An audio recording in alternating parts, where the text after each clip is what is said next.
My name is Ulysses, but everybody calls me Sonny, and today we're going to be going over the fundamental chords of guitar. The reason why we're doing these is, one, most of the songs that you want to play are being made up of these chords. So, the more of these you know, the more likely you are to play the song. Two, as you become more advanced, you're going to notice that we communicate as if you know these chords. The more you have these chords under control, the more of an advanced player you're actually going to become. So, we're going to be tackling these one by one, and let's start with how I think you should be practicing these.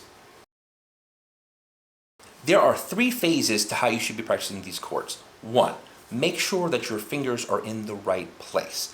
This is going to be extremely easy to mess up because these are very small distances, and your hand is going to think that you're in the right place. It's going to say, hey, look, I'm on this string or that string. Same difference. Make sure your fingers are in the right place first. Number two, make sure you're pushing down as hard as you can. Now, this is going to require finger strength, and you're going to notice that your fingertips are not going to like this. I have never met anyone whose fingers actually bled while they were playing guitar. I'm pretty sure that's a myth. However, if you want to have stronger fingers, what I want you to do is put all your fingers down on the fretboard on one single string, and what you're going to do is you're just going to make sure they're touching, and you're going to hold it there for about 10 seconds. That's all. Now what you're going to do, you're going to push down as hard as you can for 10 seconds. All right, and then you let go. Do that 2 or 3 times on each string. These are called time static contractions. This is going to help you build up strength because you're going to have to get used to using your tendons more than your muscle. The tendons are stronger than your muscle, so as you get better, it'll become more and more efficient for you to push down. This last one is the hardest, making sure that you are playing the intended strings. So, if you're playing a C chord, your third finger is going to be on the A string 3rd fret. It's okay if you don't understand what that means yet. However, because it's on this string, it's going to want to touch the other string, and it's going to end up muting that string. So you can hear one string, but you can't hear the other one. So make sure that your third finger is only touching the string it's supposed to be. Same thing with the rest of the fingers. It's also with the pick. As you get better, we're going to start hitting fewer and fewer strings. At first, I want you to hit all the strings, which is going to be fine. Maybe weird. That's okay. But as you get better, you're only supposed to be hitting 5 strings on certain chords. So that's what I want you working on at the end, making sure you're hitting the intended strings. In order to learn chords, we have to know strings. So let's start with the biggest string. That one's referred to as E. Okay? Next one is A, then D, and then G, and then B, and then E. Now, when I was first starting out, I just had to memorize it. And then another teacher told me there's a sentence that you could use. And he said, Eddie ate dynamite, goodbye, Eddie. All right, that's going from biggest string to smallest string. Another teacher said you go the other way, skinny string to biggest string. Easter bunnies get drunk at Easter. If you want to be more PG about it, donuts. So Easter bunnies get donuts at Easter. Whatever fits your head. Make sure when I say a string, it pops into your head. Now, some of you may have realized that there are 2 E strings. The high E is the skinny one, and it's because it sounds like it's really high. And the low string, low E, and it's because it's by pitch, not necessarily altitude. So, let's go through the frets now. Frets refer to 2 different things. There's the metal itself, which is called the fret. However, when we say, let's say 1st fret or 2nd fret, what we mean is the space behind the fret. A long time ago, you used to have what was known as scalloped necks, and you would have to put your finger right behind where that mound of wood was to make sure your guitar was in tune.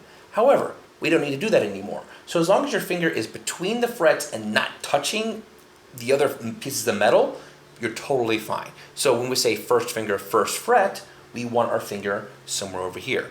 1st finger, 2nd fret, somewhere over here. But if we say our 3rd finger, 3rd fret, somewhere over there. That's all. Let's go over an A chord and some of the pitfalls that actually come with it. So, 1st finger is going to go on the D string, 2nd fret. Our 2nd finger is going to go on the G string, 2nd fret. And our 3rd finger is going to go on the B string, 2nd fret. Now, Notice they're all in a straight line, and that gets kind of crowded. So if you want to use an alternate set of fingerings, you can. So for example, I usually use 2 fingers to hold down all these 3 strings because I have really big hands. But let's say your hand is big enough to actually hold down all 3 strings with 1 finger. That's totally fine too. What matters is that there's a finger on the correct fret. Another problem that tends to happen is that because it's so easy to play, our fingers tend to just float around. So we'll have everything on, like, we know it's supposed to be on the same fret, but then we put it on the 1st fret. Make sure it's on the 2nd fret. Okay, now that we have that under control, make sure your fingers are in the right place. Let's just strum everything right now. That's level 1. Level 2, let's push down as hard as we can, hit everything. Cool. And then level 3, see how there's a little X right there on the low E? That means don't hit that string. There we go, an A chord. All right, so when we do an E chord, it's going to be kind of awkward because one finger is going to be behind the other fingers. So our first finger is going to be on the G string 2nd fret. Our second finger is going to be on the A string 2nd fret, and our third finger is going to be the D string 2nd fret. Now, we're going to notice here that our first finger is behind the other ones. So what tends to happen is our third finger here is going to touch that other string. That's going to be a pain. However, it's not that big of a deal as long as we sound okay. So our fingers are in the right place. Let's just go ahead and strum everything. Cool. Let's push down as hard as we can. Cool. And there's no X's. That means we just hit everything again.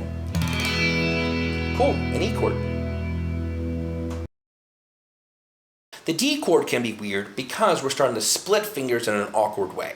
So our first finger is going to go on the G string 2nd fret. Our second finger is going to go on the high E 2nd fret. And then our third finger is going to go on the B string 3rd fret. Now, this is where people normally start threatening me my safety because this is so awkward. I understand. Our fingers are not used to this. A is a natural formation. E is a natural formation. D, not so much. It's like some weird grossness there, like a gang symbol of some sort.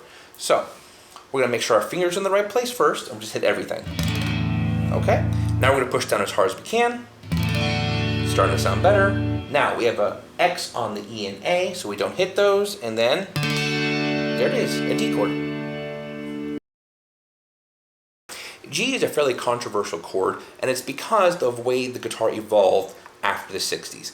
In the 50s, if you asked someone to play a G chord, they would use 3 fingers. But then these dirty hippies showed up. Dirty hippies. And they started playing G with 4 fingers because it made it easier to switch certain chords. So, we're going to be playing G with 4 fingers because in the long run, it makes your life a lot easier. The other problem that starts to happen is that it's a very spread out chord. I promise you, your hands will get used to it. You just have to practice more. So, let's put our first finger on the A string 2nd fret, our second finger on the E string 2nd fret, or 3rd fret, sorry, and then our third finger is going to go on the B string 3rd fret. Yeah, that's awkward, right? And then our fourth finger is going to go on the high E 3rd fret. Now, that feels weird. We're going to sit here for a second so that way you get used to it. I know you're probably yelling at the screen right now. It's okay. So, our fingers are in the right place. Let's just hit everything. Push down as hard as we can. There are no X's, so we hit everything again. Cool. G. C is a fairly important chord for multiple reasons, but is a total pain, and we're about to figure out why. Our first finger is going to go on the B string, 1st fret. Our second finger is going to go on the D string, 2nd fret. And our third finger is going to go on the A string, 3rd fret. Now, notice one finger is behind the other. What tends to happen is our third finger, second finger, or first finger are touching more strings than what we want. So you got to make sure that you're arching your fingers to make sure that they're not touching anything they're not supposed to be touching. Is that going to be a pain? Yes. Are you going to hate everybody for it? Yes. Is something you have to practice to get better at? Yes. I'm going to keep doing this? Yes. All right, so let's make sure our fingers are in the right place and just hit everything. Cool. Just push down as hard as we can. Ah, that's better. And then there's an X on the low E, so that means we don't hit it. There it is, a C chord. A lot of people hate F, and there's a reason for it. We are going to be playing F major 7 instead of F. Is it that big of a deal? No. Will people freak out about it? Yes. And we can tell those people to go eat dirt. And the reason why is what matters more is that we sound good more than we sound accurate. It's more important that we're being understood more than impressive. So, what we're going to be doing is putting our first finger on the B string, first fret, our second finger on the G string, second fret, and our third finger on the D string, third fret.